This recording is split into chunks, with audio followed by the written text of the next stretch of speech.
سلام دارم، خوشم از ویدیو. من اسخرم اینجا کان الکترونیک. امروز داریم با چیه دیگه. امروز داریم شوکه بسازیم.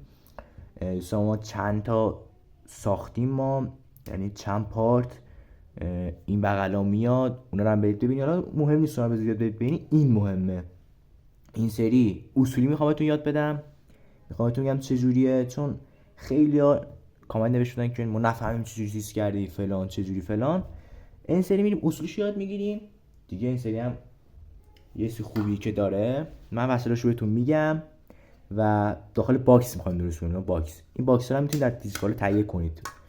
من این بغل همه چیشو مینویسم، چون مثلا چی میخواید بخرید، چی میخواید نخرید. بریم سراغ ویدیو. Here we go.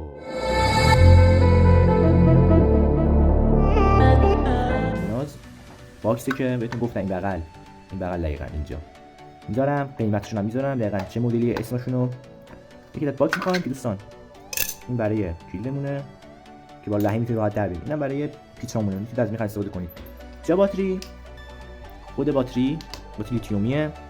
کلید فشاری نگاه کنید، از اون کوچیک‌تره بهتره، ولی این قشنگ‌تره. مشیشو زدم، مشیشو داشتم خراب شده، مهم نیست. بعد دوستان 70 ولتاژی که 1000 کیلو این حالا میگیره زیادم، حالا قوی ولی دستتون برق میگیره. دوستان من بهتون بگم که اینا رو میخواید بسازین، ساختید والا کسی دیگه نسازید، ولی یه گردن شما میذارن فلان، بعدم عدد شوخی استفاده کنید. نه بکشید بر دعوا فلان، درسته یارو میترسونه، خطری نداره، یه دیگه کارتون داد دیگه، ولی خطر زیاد نداره. حالا من بهتون میگم نسازید، اینا رو برای سرگرمی من میذارم، نه اینکه برای مثلا بزنید به نفر. قوی تر از این نمیشه درسته، اونها باید با خازن درست کنید. دوستان همینه، زیادی نمیخواد. 70 ولتاژ با ماژول شارژ هم میتونید استفاده کنید. من ماژول شارژ استفاده نمیکنم. باتری، اینم جا باتری کلید، همین به همین راحتی. ماژول هم استفاده کنید، چون ماژول خیلی خوبه. من میتونم راحت بزنم شارژ کنم در میاره. این ماژول هم انتاس بگیرید، یعنی بغل میذارم ماژول رو مشخص شد. دوستان همین اولین کاری هم که می‌کنید باید اینو وصل کنید. بعد حالا بریم ببینید در ادامه. پس اول اینو وصل کنید دقیقاً اینجا. خب شما دوستان میتونید بشونیدش اینو، چون نگاه اینجا داخلش تو خالیه. میتونید اینو بشونید. بذارید نور ویدیو رو بذاره بیشتر کنه. آره مثلا میگفتم این راحت میتونید بشونید و کوچیک‌تر بشه دیگه. بذارید نشون بدم چجوری.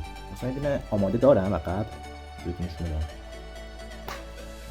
دقیقاً کنید میشونید، اینم راحت مثل همون. ولی من از این کلیدا استفاده کردم. این سفیدشه. میذارم کنار. حالا من اینو نمیشونم تو اینجا، مهم نیست بشونم یا نه. و الان باید اینو ما بچسبونیم اینجا.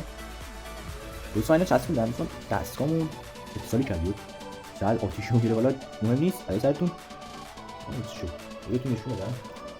اتصالی کرد از اینجا. یه چرخ آتیشو خوشی بیرون. حالا همین با همین فندک و چرخ ادامه میدیم. دوستان حالا اینو باید بس کنیم. حالا اینجا هم چسب می‌زنید، اینم بس کنیم. چرا این رو بس کنم دوستان یه جوری بس می‌کنم بهتون نشون بدم. مثلا اینجوری هم بس کنید. اصلا باید چیز می‌کردم. پیس شد. مثلا این از این خیلی راحت بس کردیم اینا. ولی سلام. کلیدمون میاریم. دوستان کلیدمو بردم. کلیدم توش. جا میفته. بچه خوبی که داره اینا مهره داره. اینا مهره رد می‌کنیم، می‌کنیم ست میشه. الانم ست هست. دوستان مهرم جا زدیم. حالا یک از این سیما رو وصل کنیم به یک از وصل کنیم به منفیش. حالا یه مثبت یا منفی ماژولمون. دوستان وقتی که وصل کردیم تست برق می‌زنیم. مثلا مثلا تست برق زدید، حالا من سفیده، من فرقی نمی‌کنه مشکی باشه، جنگی باشه. خب حالا دوستان یادمون رفت دیگه کاری کنیم. اول باید اینا رو وصل می‌کنیم، وصل نکنیم. حالا نه دوستان می‌کنیم. نه شد چی نشد. مثلا بخش من درست دادم دوستان. اشتباه شد، من می‌کندم دقیقه. دوستان همونجوری یه پایه از کلیدمون وصل کنیم به من منفی وصل کردم، منفی ماژولمون، یه پایه دیگه دو تا پایه میمونه. منفی مثبت اینور. خب تا منفی رو وصل کنیم منفی باتری. خب مثبت هم به مثبت. همین راحتی. الان یه دونه مشکل ساختیم همین راحت با یه افزایش ولتاژ با باتری با کلید با یه دونه باتری همین یه دونه ما چیز ساختیم. الان وصل شد. من تست برقم بزنم. خب دوستان این هم از تست برقش.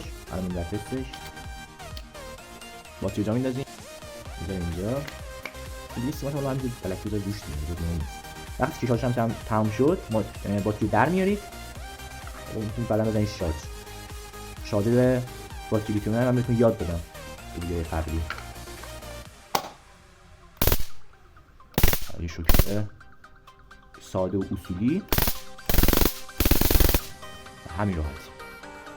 چه کیس خوشگلی دیدم قشنگ شد.